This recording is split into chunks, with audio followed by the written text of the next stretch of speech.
Radisson is the O'Brien project in the Abitibi region of Quebec. There's a picture of the original mine. It ran for 30 years between the 1920s and 1950s and produced about 500,000 ounces of high-grade gold. And the mine was famous for the production of these very spectacular visible samples, museum quality samples of visible gold. And there's a picture of one right there. I'm talking to you from the core shack at the project today, where I'm up here for a few days. I don't have anything quite like that to show you on the camera, but that's what this project was famous for producing. The company has been drilling the asset for a number of years. There's now about 1 million ounces of new resources, again showing those characteristic high-grade resource ounces. And the company has had a bit of a refreshment over the last 12 months. As you heard, I was with Marathon Gold until our deal with Calibre, which has worked out very well. And now Calibre is doing a deal with Equinox. So there's been a daisy chain of transactions around that asset. Terrific asset. Radisson is something that we see as on the cusp of development in the context of two large mines that are immediately adjacent to us, and I'll tell you that story. And one of those mines is owned by IAMGOLD. It's the Westwood Doyen mine. And in September, just after I joined, we signed an MOU with IAMGOLD to explore the use of their mill for the ore coming from this project. So hopefully all of this will make a little bit of sense to you as we go into the material. Now, the company and the project was in the news in December. We began putting out some pretty spectacular new drill results. Some of those drill results were from deep in the deposit, where we're pushing the known mineralization down and hopefully adding ounces, and I'll show you that. This, though, was something else. This was another hit we had about the same time. This is what we call the jewelry box, and it was a shallow drill intercept on one of these famous high-grade zones from the old mine that produced those types of samples. You'll see this core, as it turns around right to the end, has an enormous nugget of gold sitting in the core at the very end. There you see, that's all gold. That was 1.3 kilograms per ton over a meter. It was a 2-meter zone that averaged about 600 grams. And that is illustrative of the type of intercept, the type of gold mineralization that we have at O'Brien. That was exciting news. This news that we put out at the beginning of February was a little bit drier. It was the metallurgy and the results of the milling assessment that we had been doing with IAMGOLD from that MOU that we signed back in September. This was, I think, actually more important to us as a company. The hot drill result was spectacular, but the number one question I got when I joined this company is, yeah, we know there's lots of gold at O'Brien. You know, it's a great deposit geologically, but can you process it? What's the metallurgical data? Now you're talking about mills next door to you. Can these mills take your ore? We need to understand that. And that was a question I was getting from investors and also from the corporates that are around us here in Quebec. So we published in a press release all of our metallurgy data, and it was good. We published the recovery numbers. We have an arsenopyrite association with the ore, so people wanted to understand that. We put those numbers out. No red flags. So for us, this was a big gateway moment for this company that will lead to what's subsequently going to happen with this deposit and this asset. So that's the headline stuff out of the way here. Now let me take you through the project and the company in a little bit more detail. This is who we are. I joined in July. I'm a mine developer by background. I've done 3 mine developments, big projects in my career. Pierre Baudouin, he was the person that built Canada's biggest gold mine, Detour. Most recently, he was the chief operating officer and a director of Silvercrest, building the cheapest mine in Mexico, acquired by Coeur. Peter McPhail is on this board. He was my chairperson at Marathon. He's built mines. He was the chief operating officer at Alamos. We have Michael Gentili, who many of you will know. He's a sophisticated and very prominent investor in Montreal and is on our board and our biggest shareholder with about a 6-7% ownership.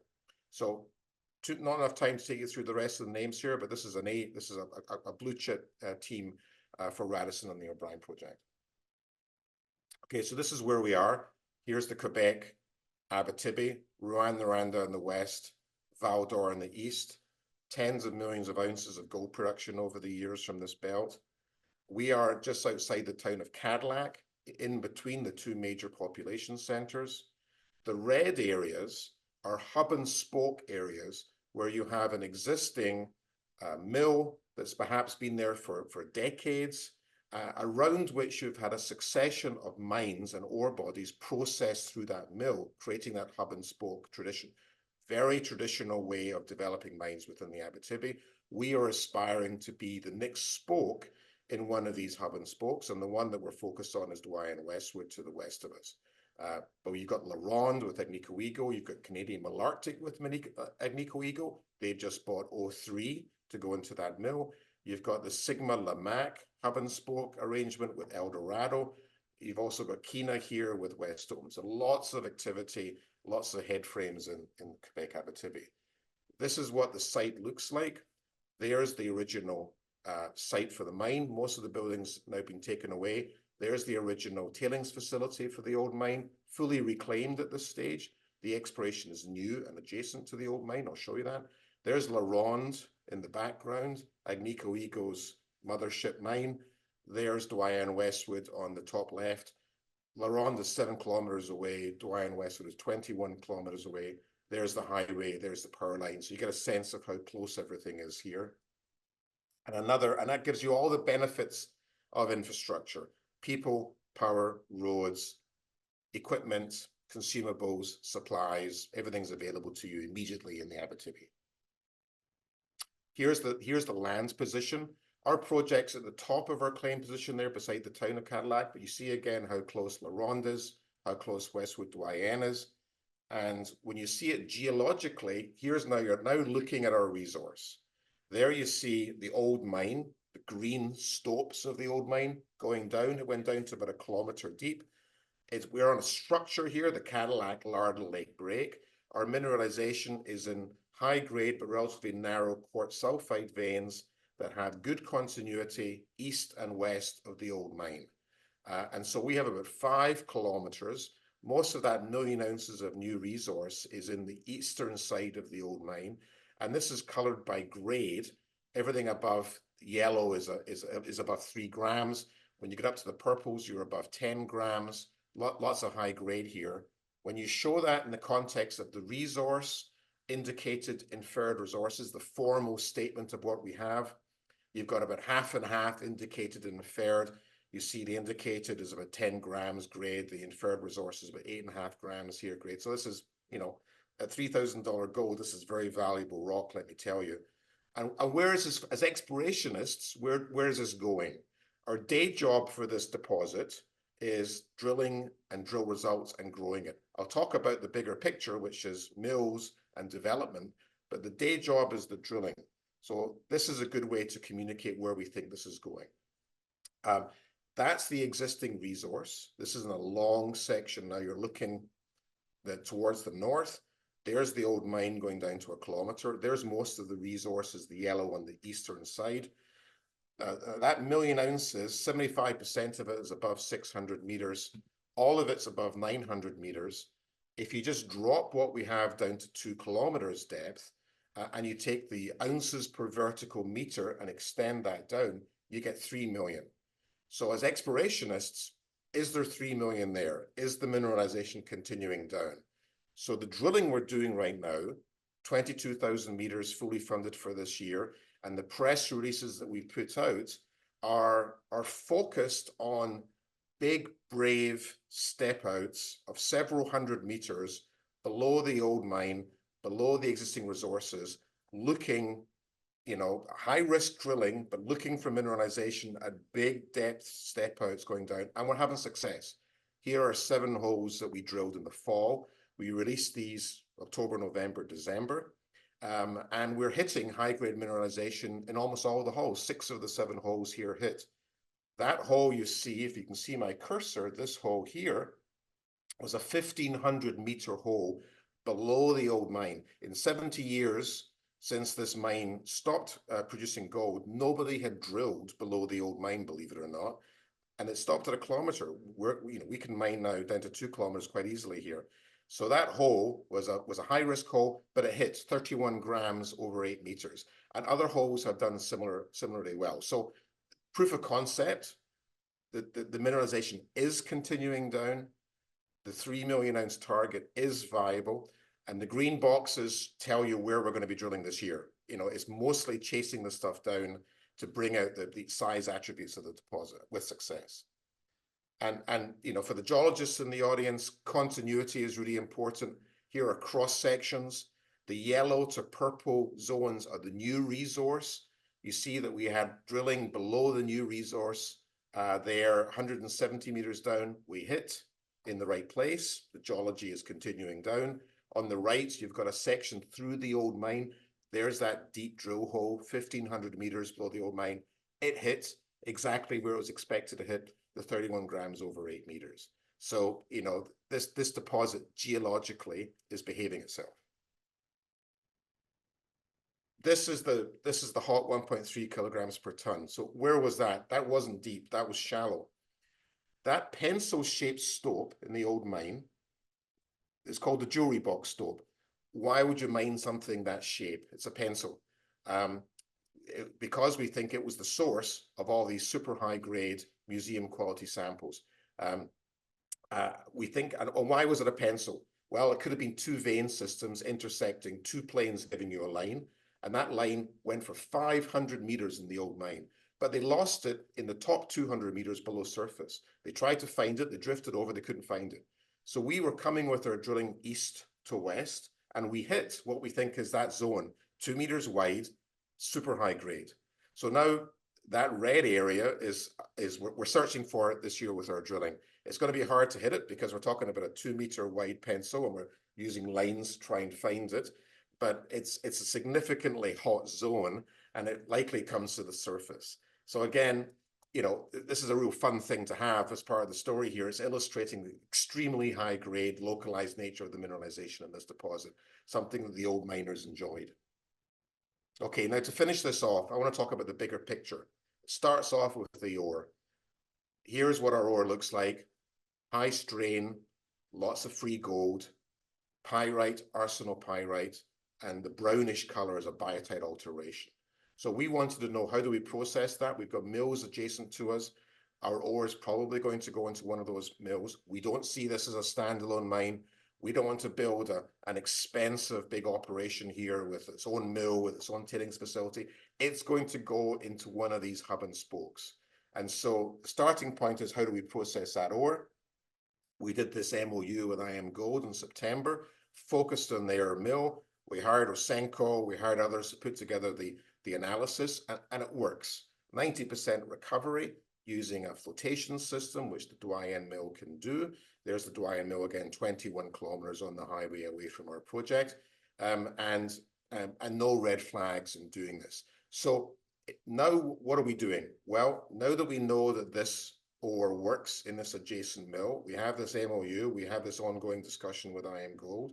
We are doing a PEA, an economic study, the first in the history of this company, to put some value on that. What is the value of an asset with 1 million ounces now, growing to 3 million ounces, mined without a mill, without the expense of a mill, without the expense of a tailings facility and big earthworks, just a mine with the ore going to a mill that's literally 15 minutes down the highway. That's a very valuable proposition.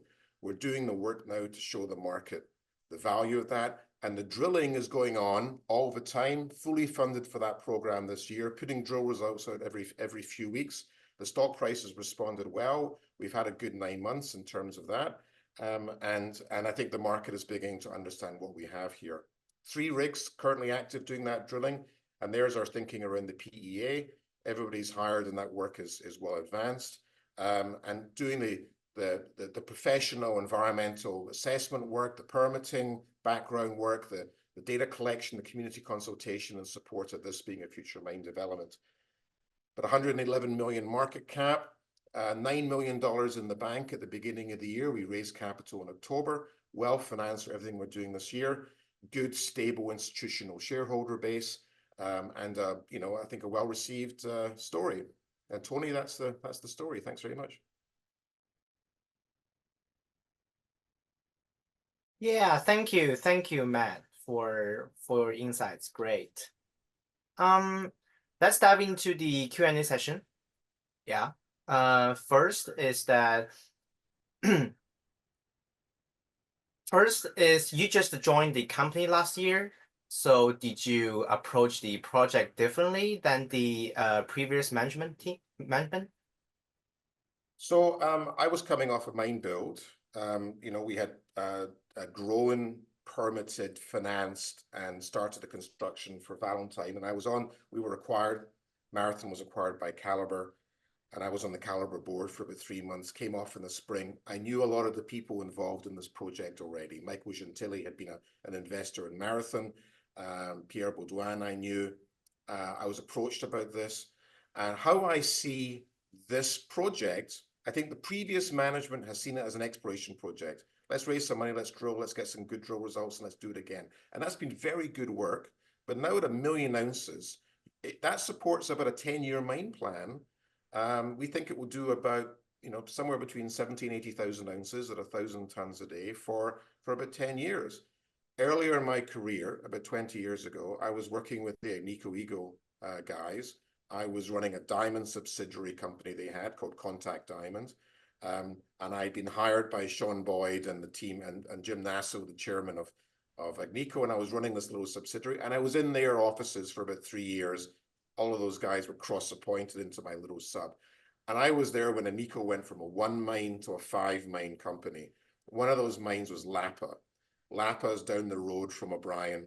It is the same grade, same metallurgy, same geology. It did about 100,000 ounces a year for about 8 years. And I was at that mine opening. So I immediately saw in O'Brien Lapa. And Lapa worked very well because it went to another mill, and it went to the LaRonde mill. That was Agnico owning the mine, Agnico owning the mill, easy to do. O'Brien, the job here is to find the mill and the commercial arrangements under which that happens. But I saw the potential, and the people I think on the board see the potential here. It's a serious board, serious mining people. We've got about 9 mines have been built by the people on this board. And so we see this, yes, it's an exploration project, that's the day job, but there's something else to happen here as well. Great, and good to know the history here. The second question is that any opportunity to reduce drilling costs by drilling from underground? Get that question a lot. The old mine is flooded. I think we're going to leave it flooded, right? It's fully environmentally reclaimed. It's to the account of Quebec. The new resources are off to the side. It would be a new mine. I think our thinking right now is let's just leave that alone. Drilling from surface here, we're doing deep holes, but it is quite inexpensive. This is the cheapest place to drill in Canada. All the drill contractors are here, drill rods, drillers. Everyone drives home to their own beds at the end of the night. So when we're drilling our shallow holes, it's about $175 Canadian a meter all in. When we're drilling our deeper holes, it's about $225 dollars a meter. You're at least double that in a more remote part of Canada. So we can get a lot done from surface here with those types of costs without having to take on the complications of a mine dewater and rehabilitating an old mine just to get access for drilling. We're enjoying doing it from surface. I see. Great explanation. So I'll give you last 2 questions. First is that deep drilling seems to be your major focus this year. So what are the key factors in achieving success in deep drilling? I think we're putting down a pilot hole, and then we're doing wedges and directional drilling off that pilot hole. So we can get 7, 8, maybe 10 different intersections on the mineralizing system from one deep pilot hole. So we've got a lot of specialized people here with the drillers, again, all available to do the directional drilling and to do the technically precise type of drilling we're doing. So continuing, we're having success. We're chasing some of these higher grade zones. We have sort of a verticality to the grade shoots that are going down here in this deposit. So we're chasing those as we go down. But again, drilling is really important to us. The drilling's not going to stop here. We're going to be continuously drilling because we think there's a lot of ounces to add. Again, 3 million is the target. We've got 1 million right now. But there's a lot of other stuff going on as well. There is the bigger picture stuff. There is mine planning. There's a PEA. What is this worth? We can value on the basis of ounces, dollars per ounce in the ground, but what is it worth if we don't have to, this project, if we don't have to build a mill, don't have to build a tailings facility, and if it's going to an existing mill down the road, existing tailings facility, we think that's worth quite a lot. So getting that sort of information done into the market, understood, and understanding the potential that we've got here is a big part of our year as well. I see. Last question is that, is the size of O'Brien going to be enough for major to take notice? 3 million ounces at these grades, if that's what this is, the answer is yes. Anybody takes notice for a deposit like that. Are we trying to get the attention of a major here? That's not our strategy, right? Our strategy, we've got 2 big companies right beside us, right? We've got Agnico Eagle, with now a $70 billion company with LaRonde right over the fence. We've got IAM Gold, big company with the Westwood Iron Mine next fence over. We've got Eldorado the other way. You've got Wesdome, the smallest of the bunch, and they're $2 billion. They've all got eyes on us, right, and what we're doing here. So our strategy is not to go out and to get the attention of these companies. We have their attention. We are building a resource. We're building a credible strategy around how to develop in this asset, and we're enjoying the fact that there's a lot of opportunities here, right? And probably that's as much as I can say about that. But we know what we have, and others know what we have, and we're enjoying that visibility.